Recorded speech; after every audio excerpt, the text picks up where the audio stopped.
Hi friends, welcome to my channel. Prakshanda is here. In this lesson, I'm gonna discuss about causative verbs. Here are some causative verbs: get, let, make, and have. I think we all agree that learning English or any other language takes time, efforts, and dedication.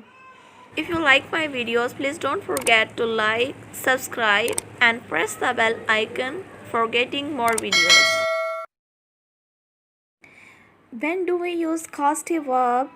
We use causative verb when we want to talk about something that someone else did for us or for another person. जी तो guys, causative verb क्या होती है जी? Causative verb ऐसी एक verb है जो कि किसी के काम करने का सबब बनती है, यानी कि हम किसी से काम करवाते हैं, ठीक है, और जिस बंदे से काम करवा रहे हैं इसमें 3 सिचुएशन हो सकती है। यहाँ तो हम उसको परसुएट कर रहे हैं, या हम उसको रिक्वेस्ट कर रहे हैं, या हम उसको इस काम के लिए पे कर रहे हैं। अब ये डायरेक्टली हम जिस बंदे से काम करवाना चाह रहे हैं ये हम उसको भी कह सकते हैं, या हम किसी थर्ड पर्सन से ये काम करवाते हैं, ठीक है।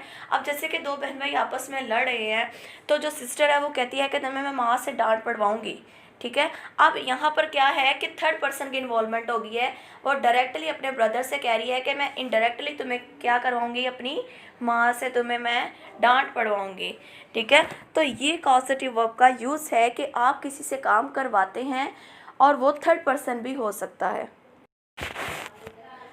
So let's take some example about use of causative verb like I got my eyes checked. मैंने अपनी आंखें चेक करवाई। अब यहाँ पर मैं उस पर्सन का नाम नहीं बता रही हूँ कि मैंने किससे चेक करवाई हैं, लेकिन क्या है कि मैं कह रही हूँ I got my eyes checked, मैंने करवाई किसी काम का करवाना। He will get cobbler to polish his shoes, वो कॉबलर से क्या करवाएगा, अपने शूज़ पॉलिश करवाएगा। ही मेड मी हैप्पी, उसने मुझे खुश किया। अब कोई भी उसकी बात हो सकती है, कोई भी उसने उसके लिए वो फ़न किया है, कोई उसके लिए मजाक किया है, तो वो खुश हो गई, ठीक है। उसने उसको कोई गिफ्ट दिया है, वो खुश हो गई। अब वो क्या, उसकी खुशी का एक सबब बना है वो, ठीक है। तो क्या है, वो कहता है he made me happy.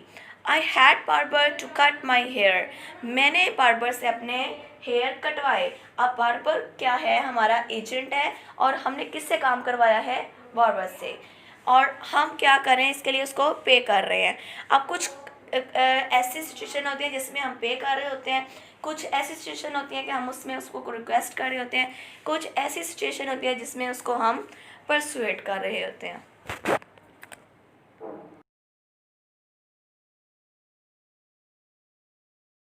It's all about causative verb. How to use causative verb, when to use causative verb, what are the causative verbs. But the main topic that I want to discuss with all of you is about the use of get and the use of other causative verbs, let, make, and have I will discuss in other videos. Use of get. This means that someone does something for you because you pay or ask them to do, but you don't say who this person is. The use of get. Get का इस्तेमाल हम इस तरीके से करते हैं कि जब कोई हमारे लिए कोई काम करता है और हम उसको इस काम के लिए या तो पे कर रहे हैं, या हम उसको कह रहे हैं कि वो हमारे लिए काम करे, या हम उसको परसुएट कर रहे हैं। ये 3 किस्म की जो है वो कंडीशंस हो सकती हैं इसमें।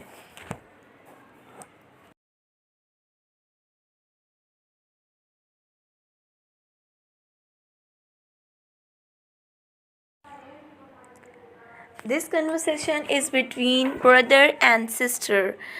Brother asks his sister to do his homework. My brother gets me to do his homework. मेरा भाई मुझसे काम करवाता है. But I will get his homework done by my younger brother right now because I'm a little bit busy. She is saying she is busy, so she cannot do his homework. तो वो कह रही है कि मैं अपने भाई का काम, अपने बड़े भाई का काम अपने छोटे भाई से करवाऊँगी।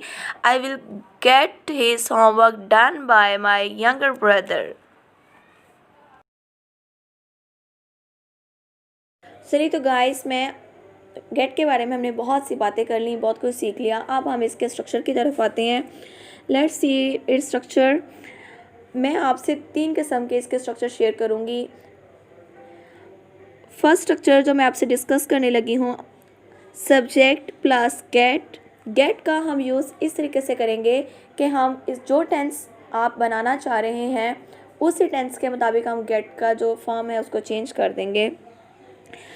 प्लस ऑब्जेक्ट है, ऑब्जेक्ट यहाँ पर पर्सन होगा, plus infinitive. Infinitive is word, infinitive is to make, to clean, to wash, extra.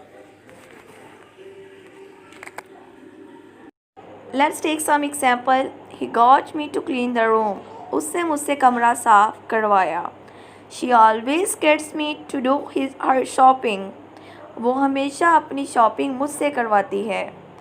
I will get her to wash my cloth. मैं उससे अपने कपड़े धुलवाऊँगी। तो गाइस देखिए, मैंने यहाँ पर गेट का यूज़ जो किया है, इसको मैंने सेंटेंस के अकॉर्डिंग चेंज कर दिया है। जिस टेंस में बात हो रही है उसी टेंस के मुताबिक मैंने गेट का यूज़ जो है वो चेंज कर दिया है। पास्ट है तो मैंने गॉट कर दिया है, प्रेजेंट है तो मैंने गेट्स का यूज़ किया है, और फ्यूचर है तो मैंने विल गेट का यूज़ किया है। जी तो गाइस, अब हम बात करते हैं इसके सेकंड स्ट्रक्चर की। तो सेकंड स्ट्रक्चर उससे काफ़ी मिलता जुलता है, सिर्फ माइनर सा चेंज है। वहाँ पर पर्सन था और यहाँ पर थिंग है। वहाँ पे इन्फिनेटिव वर्ब थी और यहाँ पर थर्ड वर्ब है। Let's see, subject plus get. Get का यूज़ हम उसी तरीके से करेंगे जैसे हमने पीछे पास्ट के मुताबिक गेट को चेंज किया, प्रेजेंट के मुताबिक चेंज किया और फ्यूचर के मुताबिक चेंज किया। प्लस ऑब्जेक्ट, ऑब्जेक्ट यहाँ पर थिंग है, कोई भी चीज़ है, और प्लस क्या है यहाँ पर, third form of the verb. Let's see some examples. I will get my house painted. मैं अपना घर पेंट करवाऊँगा। अब यहाँ पर जिस पर्सन से आपने काम करवाना है वो यहाँ पर मौजूद नहीं है, बल्कि आप ये कह रहे हैं कि I will get my house painted. मैं अपना घर पेंट करवाऊँगा। I got my car washed. मैंने अपनी कार धुलवाई। अब किससे धुलवाई, we don't know. He is getting his mobile repaired. वो अपना मोबाइल रिपेयर करवा रहा है। I gets my work done. मैं अपना काम करवाता हूँ। लेकिन यहाँ पर वो पर्सन मौजूद नहीं है जिससे आप काम करवा रहे हैं। That's why we use third form of the verb.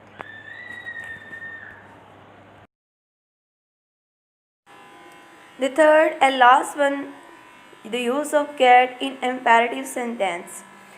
तो गाइस, इसका स्ट्रक्चर बहुत ही सिंपल है। Get plus object plus third form of the verb. Let's take some example.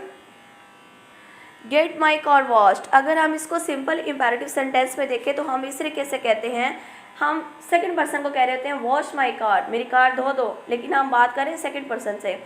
अब यहाँ पर भी हम सेकंड पर्सन से ही कह रहे हैं, लेकिन हम कह रहे हैं कि किसी थर्ड पर्सन से हमारा ये काम करवा दो। Like get my car washed, मेरी कार धुलवा दो। गेट हर बुक सोल्ड, उसकी किताबें सेल करवा दो। जबकि हम इसको इम्पेरेटिव अगर सिंपल में देखें तो हम कहते हैं सेल माई बुक्स या sell her books. Get my shirt iron, मेरी शर्ट इस्त्री करवा दो। अब यहाँ पर हम कह रहे हैं सेकंड पर्सन को, लेकिन कह रहे हैं कि थर्ड पर्सन से हमारा ये काम करवा दो।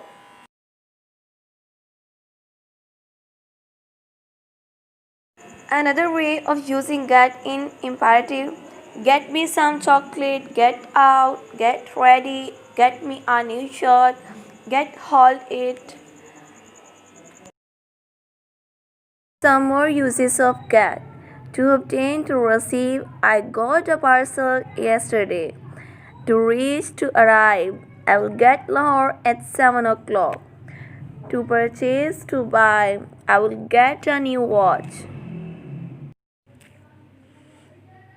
To become, change of state. It's getting dark. It's getting morning. It's getting cool. It's getting hot. किसी स्टेट का चेंज होना, तब भी हम गेट का यूज़ कर सकते हैं। To understand, I got it. Do you get the hang of it? To bring, to give. I'll get you the breakfast. to earn, he gets 50,000 rupees. Have got, had got. I have a good news or I have got a good news. There is no change of sense